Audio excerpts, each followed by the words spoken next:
Welcome back to IronCraft. This is episode 3. I've been working a lot off camera to get some good enchantments on my armor. It's starting to get pretty powerful stuff and my tools too. But this episode isn't about enchantments. This is about getting the Elytra. I've had enough walking around, so it's time to go to the end and get the Elytra. And I also have a bow to get infinity. If I even have enough XP to do that. Yeah, I thought so. I'm one short. So I guess no bow. I'm just going to gather some blocks so I can pillar to the tops of the towers. So in episode 1, I mentioned I'm not the only person in this game. So one of the other players in this game gathered all 12 ender pearls, and the first one went in that direction. So we've been walking for a little bit now, and wait. Oh, okay, there it is. The pearl led us to the village right next to our trading hall. I just threw a pearl and it went back towards the village. So it's somewhere in this direction. Just gotta find it now. Oh, I guess it's right beneath the well. So time to start digging, I guess. Make my way down there. Now that we've made it down into the stronghold, it's time to navigate through this maze and try to find the portal. Okay, here's a little bit of an update. Still lost, still looking through. Haven't seen the portal yet. Wait, there's something back. What is this? It's a zombie dungeon. I've never seen one of those in a stronghold before. Finally, we have found the portal. Now it's time to activate it. We were unlucky and all 12 the eyes need to be placed in. But, well, we were prepared for that. We have 12. But anyway, it's time to go to the end. I'm playing this safe and wearing a pumpkin because I'm too poor to replace my diamond armor and don't want an enderman to knock me off into the void. Okay, okay, there's ground. That's actually not as dangerous as I was expecting. So my strategy is I'm going to pillar up to the tops of the towers and get rid of the end crystals while my helper distracts the dragon so it doesn't knock me off. My pillar. One tower down, many more to go. And I'm just going to use a water bucket to get down. So as I'm pillaring up slowly, I'll mention my helper, TOTK Boi YT. Go check out his channel, link in the description. Okay, this is the last tower, and now the more fun part can begin. Fighting the ender dragon. It actually wasn't too dangerous. I only got down to half health because I got knocked off the tower one time. But anyway, the dragon's down, so now it's time to deal as much damage as possible before it flies away. With 2 people, this will hopefully go pretty quick. Just jump and keep hitting.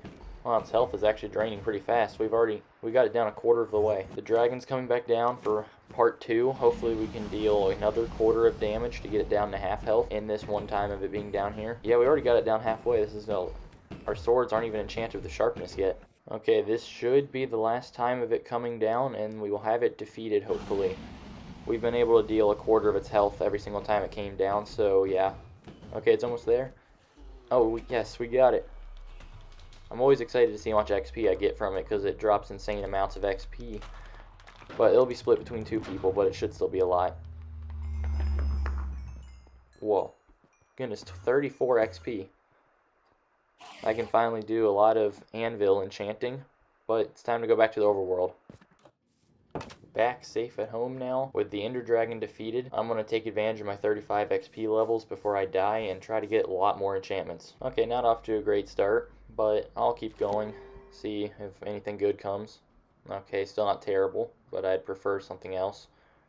So I'll just get rid of that and try again. Okay, still not that good. Okay, protection 4, I'll take that one. That's pretty good. I still don't have protection 4 on all my armor yet.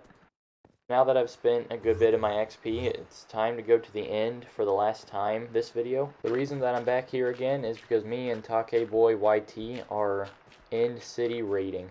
Because like I said at the start of this episode, I'm ready to get an Elytra, so that's what I'm doing. And also get some shulker shells while I'm here so I can start building up my shulker box collection.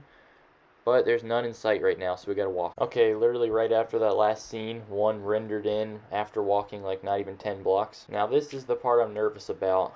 Bridging over the void. This might not end well. Okay, so there's no end ship here, so we're just gonna move on and remember where this one is and come back another time. We'll just get the shulkers out front real quick before we leave, just since they're easy to get right down here. But once we get these, we're gonna keep moving on and see if we can find an end city with a ship. Here we go. This one has a ship, so we can finally get the Elytra. We barely had to walk any to find this one. It wasn't too long. But now I just got to bridge over the void and get to it. So once we get this Elytra, we'll have to keep exploring to get TOTK Boi YT and Elytra. But I probably won't show getting that Elytra. Okay, almost to the ship. So once I get this Elytra, I will show some shulker hunting probably, because I'm going to do that for a little bit so I can get some shulker boxes. But here it is, the Elytra. It's finally time to have it in this survival game. It's always exciting getting your first Elytra in a new game.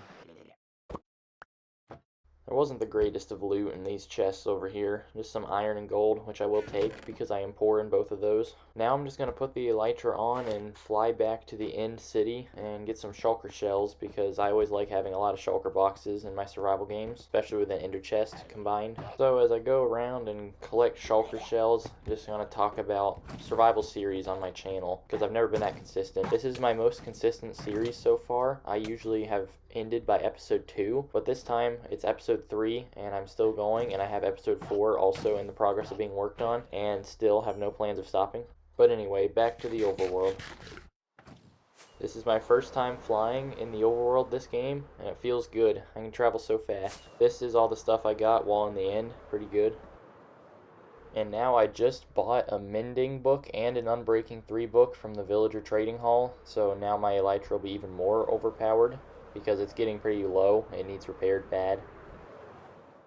So next up, I am going to build a gunpowder farm, because now that I have an Elytra, I'm going to need fireworks pretty much constantly. This is a lot of the supplies.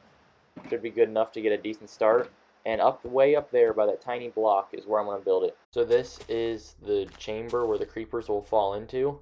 It uses a unique design that bounces a trident back and forth that I threw, so the game thinks that I'm killing the creepers. So if I'm standing outside holding a looting 3 sword, I get a looting 3 effect. And then up here will be the actual farm. So that's what I'm going to build right now, and I will see you when that is done. So now the system that collects all the mobs is finished. It's just a big platform with flowing water that pushes them down to the chamber. It took a while. This is a pretty big platform. So now next up is to build the farms above it. I think I'm doing about 5 layers. Oh, and in case you're wondering, this is what it looks like for my base. Looks odd. So now I just need to go and gather a lot of deep slate to start building the other layers for the mobs to spawn on. So this is the beginnings of layer 1. I'm pretty sure, which is not a good thing to say while building something like this, but I'm pretty sure it's a 20 by 20 square. So I just got to build that, and then I can start doing the design in the middle, which uses a lot of trapdoors. And just a few more blocks, and I've finished the outline of layer 1. So this is the unique design that it uses. Each one of these holes is going to be filled with a trapdoor that is open, so the creepers will walk over it and fall into the water. This is going to use so much wood. Creeper farms are expensive. And now I just go back and open every single trapdoor I just placed. And once the trapdoors are opened, I just place buttons in these places, so that's going to use even more wood. I was not prepared for this. But yeah, even though I'm complaining about the resources a little bit, this is still a pretty cool design. It hopefully will work really well. There's a link in the description to the tutorial I used to build this. Seems like I say that every single video, but I don't want to take someone else's work, so I'm putting it in the description if you want to check out this farm for yourself and build it on your own world maybe. Now that layer 1 is finally finished, I can start layer 2, which I'm going to build 5 layers in this farm. It's going to take a while, so I'm just going to skip ahead to when the whole farm is finished, pretty much. So yeah, lots of time later. I spent so much time building this farm so far. I have all the layers in place that I need. Now I'm just going to build the roof that is above it that stops mobs from spawning. It's 2 blocks up, so mobs can spawn underneath it, and I think 13 blocks out. But yeah, once this is done, the farm should be fully functional and hopefully be very efficient, especially with all this time I've put into it. So this was supposed to be a scene showing that the farm was finished, but I lost that scene somehow. I looked everywhere and couldn't find it. So this is the scene you get for now. But anyway, the farm's finished. Time to do a 1-hour AFK test and see how efficient it is. So let's see how much resources the farm gets in 1 hour. Okay, I'm very much hoping this is a good amount to make it worth building. Okay, a stack and 23 in an hour. Yeah, that's probably not that good. Something just fell. But yeah, that's probably not that good. I didn't have looting 3, so that will change it. Because this farm is designed to work with looting 3, so that stack in 23 would have been tripled, possibly, if I would have had looting, so it will be more efficient once I get a looting 3 sword. But anyway, thanks for watching this episode. I hope you enjoyed it. Sorry that it took so long to make it come out. I don't have too much time to play Minecraft in a day, so it's going to take a while to make episodes, but I am working on them. So hope you enjoyed. Please like and subscribe, and I'll see you guys in my next episode, episode 4, which will hopefully come out a lot sooner than it took to make this one.